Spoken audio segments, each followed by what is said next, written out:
बिस्मिल्लाहिर्रहमानिर्रहीम, अस्सलाम वालेकुम वरहमतुल्लाहि वबरकातुहू। हज़रत सॉलेह अलैहिस्सलाम की ऊँटनी का वाक़या है और उसको डिसकंटिन्यू कर दिया था मैंने हज़रत सॉलेह अलैहिस्सलाम की ऊँटनी का। अब उसी को कंटिन्यू करेंगे। चैनल को लाइक सब्सक्राइब लाजमी कर लें, अपने कमेंट में राय लाजमी दें, क्योंकि आपके सब्सक्रिप्शन से ही और मज़ीद हौसला मिलेगा और अच्छी वीडियो आप लोगों को सामने और मालूमाती वीडियो में आप लोगों के सामने पेश करूँगा। वीडियो को शुरू करते हैं।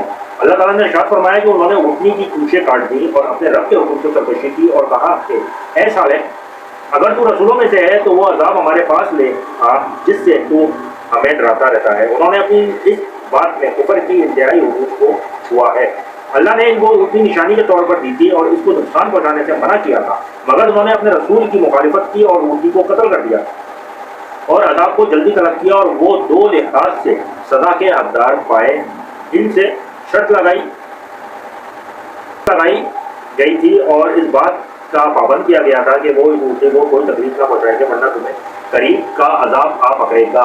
एक आयत में अजाब अजीम बड़ा अजाब और एक आयत में अजाब अलीम दर्दनाक अजाब का जिक्र भी है।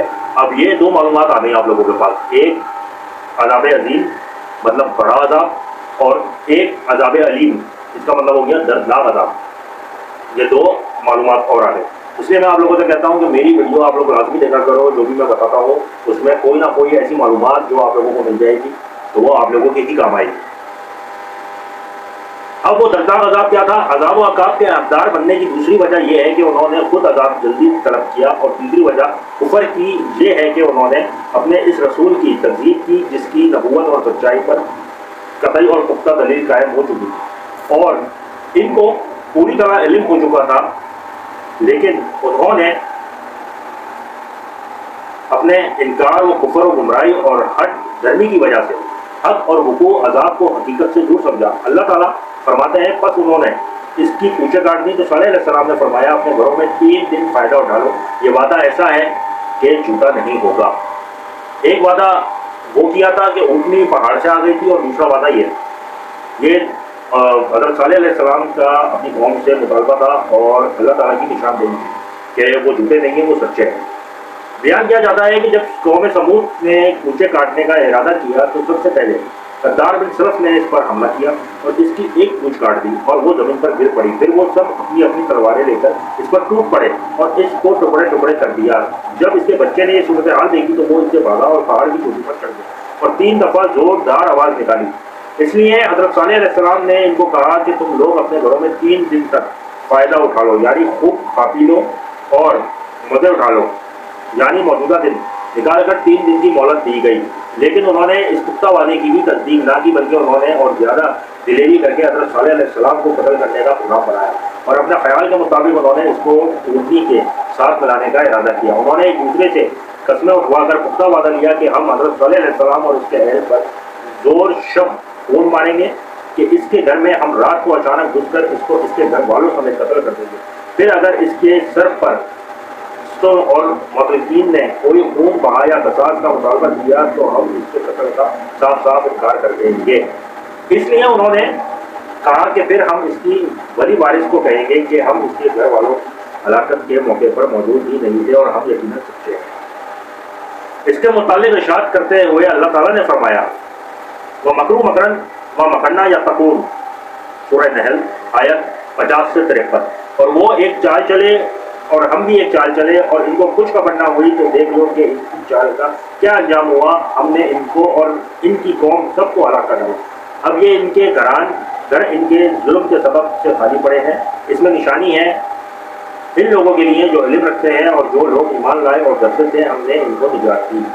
इसकी तफसील ये है कि अल्लाह ताला ने सॉलेह अलैहिस्सलाम के कत्ल का मंसूबा बनाने वालों पर पत्थर बरसाए और उनके सर निकल दिए और बाकी कौम की हलाकत से पहले ही हलाक कर दिया। और ये जुमेरात के दिन का वाक़या है जो इनकी मोहलत के दिनों में से पहला दिन था। तो इस दिन समूद की कौम के बाकी लोगों के चेहरे जर्द हो गए, जिस तरह के सॉलेह अलैहिस्सलाम ने इनको डराया था। जब शाम हुई सब पुकार उठे, वो एक दिन गुजर गया। फिर जुम्मे के दिन तो इनके चेहरे सुर्ख हो गए। जब शाम हुई जो कहने लगे। मोहलत के 2 दिन गुजर गए। जब हफ्ते की सुबह हुई जो इनकी मोहलत था आखिरी दिन था तो इनके चेहरे सियाह हो गए। जब शाम हो गई तो आवाज़ें निकालने लगे, मोहलत की मुद्दत गुजर गई। फिर जब इतवार का दिन आया तो वो सारे खुशबू लगाकर तैयार हो गए और इंतजार में बैठ गए कि कौन सा अजाब व अकाब उन पर आता है। इनको पता ही नहीं था कि अजाब किस तरह वाक़या होगा और किस तरफ से आएगा।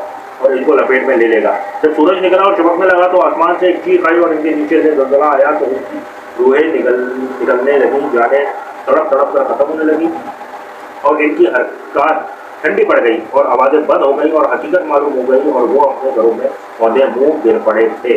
पास की इनकी लाशें थी, इनमें कोई हसो हरकत ना थी। मुफस्सिरीन ने कहा है कि इनमें से सिर्फ एक लड़की बची थी जो पाँव से माजूर थी। इसका अफरा को हज़रत सालेह अलैहिस्सलाम से सब दुश्मनी थी। जब उसने अज़ाब देखा तो खुदा की कुदरत से इसकी टांगें दुरुस्त हो गई और वो बहुत तेज़ी से दौड़ी और एक अरब कबीले के पास आकर रुकी और मुकम्मल सूरत हाल की खबर दी और अज़ाब का कौल पर नाजिल हुए का तज़किरा किया। फिर इसने पानी मांगा, पानी पीते ही वो भी हलाक हो गई। अल्लाह ताला ने फरमाया, गोया कि वो दौलत और रिज़्क़ की बर्बादी में आबाद ही नहीं रहे। खबरदार, बेशक समूद ने अपने रब का इनकार किया। खबरदार, समूद के लिए फिटकार है, यानी कुदरत की ज़बान ने इन पर यह आवाज़ दी। अब कौम की तबाही के बाद हज़रत सालेह अलैहिस्सलाम ने इनको मुखातिब करके जब वो अपना इलाका छोड़कर किसी और इलाके का रुख कर रहे थे, ये गुफ्तगू की, यानी मैंने तुम्हारी हिदायत और रहनुमाई के लिए हर तरह से कोशिश की और मैंने अपने कौल और फ़ैल और अच्छी नसीहत के साथ तुम्हारी हिदायत की। हर तरह इसको मानने का इरादा था, इसलिए तुम दर्दनाक अज़ाब की लपेट में आ गए जो तुम्हारे साथ हमेशा हमेशा रहेगा। किसी भी हिला से तुम इससे बच नहीं सकते और ना मैं इसको तुमसे दूर करने की कुदरत रखता हूँ। मेरी जिम्मेदारी पैगाम पहुँचाना और खैर ख्वाही करना था, तो वो जहाँ तक मेरे बस और मेरी ताकत में था मैं कोशिश कर चुका और अल्लाह जो चाहता है करता है। इसी तरह हमारे नबी करीम सल्लल्लाहु अलैहि वसल्लम ने जंग बदर के 3 दिन बाद काफिर मखदूमीन को जो बदर के कुओं में फेंक दिए गए थे उनको मुखातिब किया था। जब आपने रात के आखिरी हिस्से में कूच का हुक्म दिया और आप अपनी सवारी पर सवार हो चुके थे, आपने बदर के कुओं के पास रुक कर फरमाया, है कुएं वालों, क्या तुमने वो कुछ बरहक पा लिया जिस अज़ाब का तुम्हारे रब ने तुमसे वादा किया था मेरे साथ? मेरे रब ने जो फतह का वादा किया था मैंने तो इसे सच्चा पा लिया। और आप सल्लल्लाहु अलैहि वसल्लम ने अपनी गुफ्तगू में ये भी फरमाया कि तुम लोग अपने नबी के लिए बड़ा कबीला साबित हुए। तुमने मुझे जुटलाया जबकि दूसरे लोगों ने मेरी तस्दीक की। तुमने मुझे अपने वतन से निकाला और लोगों ने मुझे ठिकाना दिया। तुमने मेरे साथ लड़ाई की और लोगों ने मेरी मदद की। तुम अपने नबी के लिए बुरा कबीला थे। हज़रत उमर रज़ियल्लाहु ताला अन्हु ने खिदमत अक़दस में अर्ज़ किया, या रसूल अल्लाह, आप मुर्दा लाशों से बातें कर रहे हैं। आप सल्लल्लाहु अलैहि वसल्लम ने इरशाद फरमाया, इस ज़ात की कसम जिसके हाथ में मेरी जान है, मेरी बातों को तुम्हारी मुहब्बत को ज़्यादा सुन रहे हैं लेकिन वो जवाब नहीं दे सकते। ये भी कहा जाता है कि हज़रत सालेह अलैहिस्सलाम के अरब बैतुल्लाह में आकर रिहाइश पजीर हो गए और यही इंतकाल फरमाया। अब बात आ जाती है हज़रत सालेह अलैहिस्सलाम का इंतकाल कहाँ हुआ। हज़रत सालेह अलैहिस्सलाम का इंतकाल हरम शरीफ हरम पाक में बैतुल्लाह में आकर रिहाइश पजीर हो गए थे और वहीं उनका इंतकाल हो गया। अब इंशाअल्लाह ताला नई वीडियो के साथ हाजिर होऊंगा। टॉपिक यही है हमारा हज़रत सालेह अलैहिस्सलाम का। इस वादी से हज़रत हूद और सालेह अलैहिस्सलाम गुजर रहे हैं। टॉपिक ये है। इसके बाद इसका आखिरी टॉपिक है, छोटे से टॉपिक है इंशाअल्लाह ताला, वो मैं आप लोगों को बताऊंगा। उसके बाद नए एक और वीडियो के साथ एक सब्सक्राइब के साथ हाजिर होऊंगा। चैनल को लाइक सब्सक्राइब लाजमी करें, अपनी राय लाजमी दें, शेयर करें। मालूमाती चैनल है, आप लोगों के लिए मालूमात है। दुआओं में याद रखिएगा। इजाज़त दें, अल्लाह हाफ़िज़।